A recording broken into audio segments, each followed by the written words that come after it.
I have been attending Camp Rock Water for about 4 years now. I just loved camping, being able to see some new faces, getting to do fun and exciting activities. My favorite part was the river rope swing. I never wanted to leave that swing once I got on. I was just so excited to go back, mainly because it would be the last year I went. Summer finally came and it was time to head to camp. When I got there after a 4-hour car ride, I was so excited. I was just on a big nostalgia trip remembering all of my old favorite places. First things first, my mom had to take me into the lodge to get signed up. When we got into the lodge, there were a lot of people there. We waited in line until it was our turn to sign up.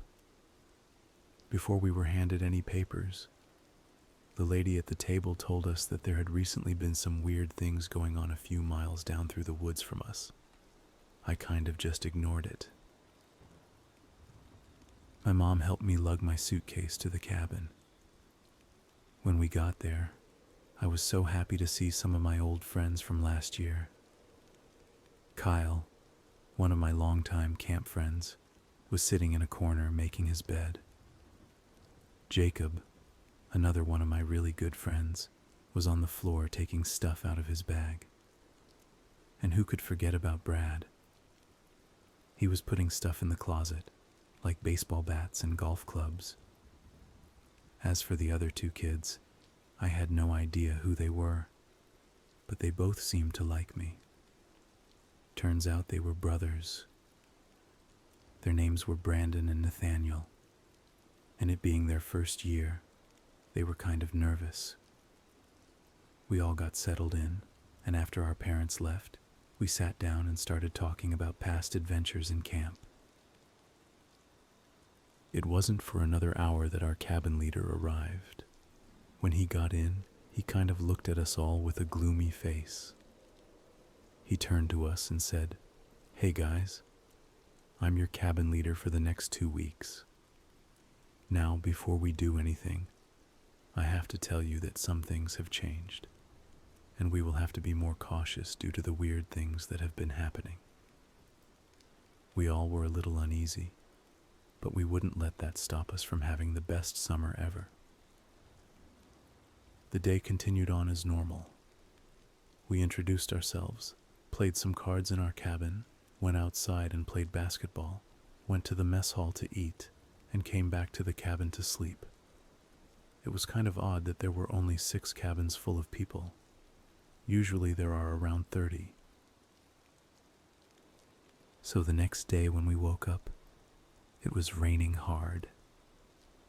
The sounds of the rain smacking the metal roofs of the cabins echoed off in the distance. The camp leader was nowhere to be found.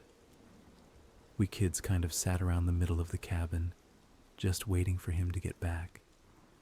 We started talking about some ghost stories that happened around the camp. Some of them seemed completely stupid, but others were kind of scary. Outside of our cabin, there was about 400 acres of woods. In those woods, there were some obstacle courses, the chapel and the river. There was one more thing in the woods that nobody really knew about, because it was so far off.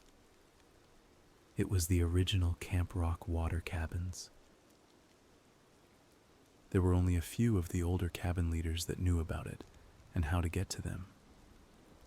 Supposedly, back in the early 1900s when the camp was first established, 2 kids got into a fight in their cabins.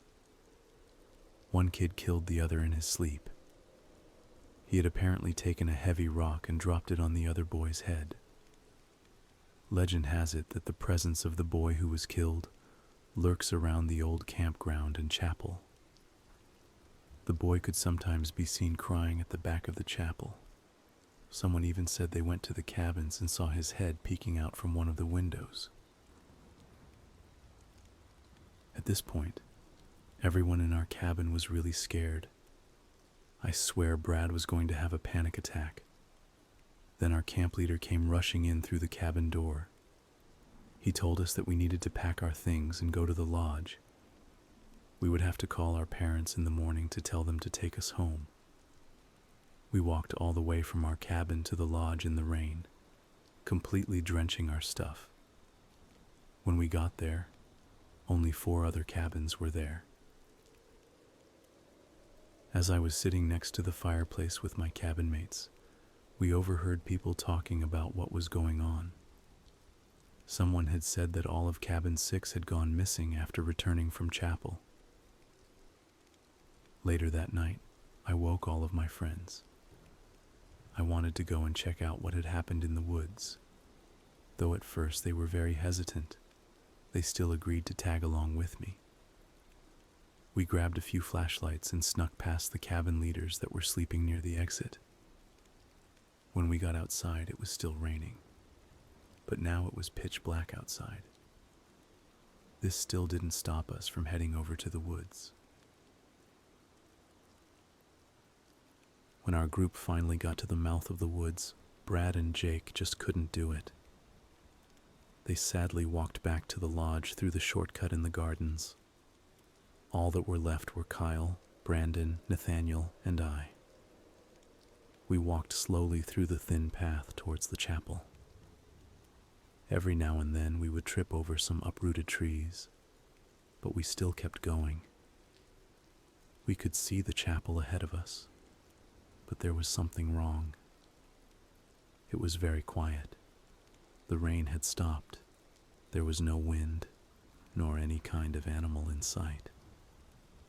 As we walked up to the chapel, Brandon, who was carrying one of the flashlights, just started screaming.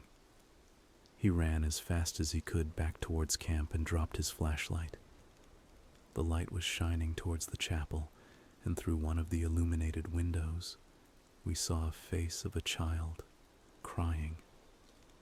We all screamed and started to run towards the camp.